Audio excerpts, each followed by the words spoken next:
জীবন বেঁচে থাকার জন্য জীবন কখনো কখনো দুহাত উন্মুক্ত করে অপ্রত্যাশিত বিস্ময়কে স্বাগত জানায়, সেটা আমাদের কাছে অধরা। সেই রাতে একজন সুন্দরী স্বর্ণকেশী সুতনয়া আমার হৃদয়ের বাগানে প্রজাপতি হয়ে খেলা করছিল। আজ সেই গল্প আপনাদের শোনাবো। আষাঢ়ের শুরুতে এক সন্ধ্যায় আমি শহরতলি বৃষ্টিমাখা পথে হাঁটছিলাম। সূর্য সবেমাত্র তখন অস্ত গেছে। আলো আঁধারির খেলা তখনও আকাশে চলছে। আমি আনমনা হয়ে পথে আকাশের দিকে তাকিয়ে শিলাজিৎ মজুমদারের ঝিন্টি গানটাতে গুনগুনিয়ে হাঁটছি। এমন সময় পাশ দিয়ে একদল ছেলে পাশ দিয়ে হই হুল্লোড় করতে করতে চলে গেল। ওদের পোশাক এবং গায়ে কাদা মাখা দেখে বোঝা যায় ফুটবল খেলে ফিরছে ওরা। ওরা চলে যাওয়ার পর আমার দৃষ্টি পড়ল সামনের থেকে আসা এক মেয়ের উপর। আবছা আলোতে ঠিক মুখটা দেখা যাচ্ছিল না। আমাদের মধ্যে যখন দূরত্ব কমতে থাকলো তখন দেখলাম সেই নিঃস্বর্গীয় অপরূপাকে।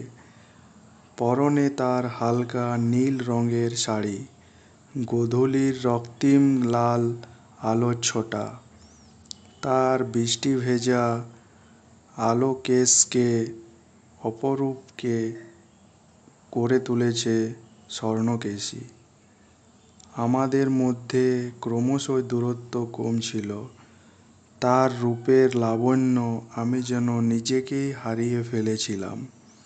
হৃদয়ে এক অন্য অনুভূতি, যেন আমি আমার নিজের থেকে আলাদা হয়ে যাচ্ছি। এক জায়গা থেকে নিজেকে সরাতে পারছি না। ওর অপরূপ সুন্দর মুখ, সে যেন এক স্বর্গীয় অপ্সরা। বৃষ্টি ভেজা তার চোখের পাতায় অপরূপা স্নিগ্ধা নয়না আমার দিকে তাকিয়ে হালকা জিজ্ঞাসার সুরে জিজ্ঞাসা করল, রাহুল, তুমি এতদিন কোথায় ছিলে? স্বভাবতই আমি খুব অবাক হলাম। আমি বিস্মিত হয়ে প্রশ্ন করলাম, তুমি আমাকে চেনো কিভাবে? ও আমার দিকে তাকিয়ে বলল, আমি মোনালিসা। তোমার সাথে একই স্কুলে পড়তাম। মনে পড়ল স্কুলের ওই পুরনো কথা। মোনালিসা নাম একজন মেয়ে আমাদের স্কুলে ক্লাস 9-এ ভর্তি হয়েছিল। ওর বাবা শিলিগুড়িতে সেনাবাহিনীতে কর্মরত ছিল। অবসরের পর আমাদের শহরে এসেছিল।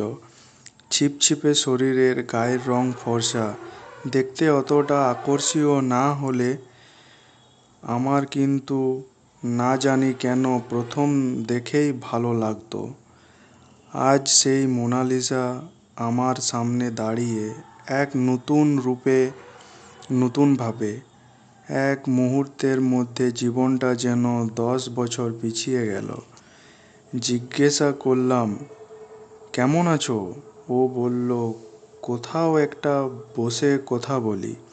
আমি বললাম, চলো সামনের একটা রেস্তোরাঁয় বসে কথা বলি।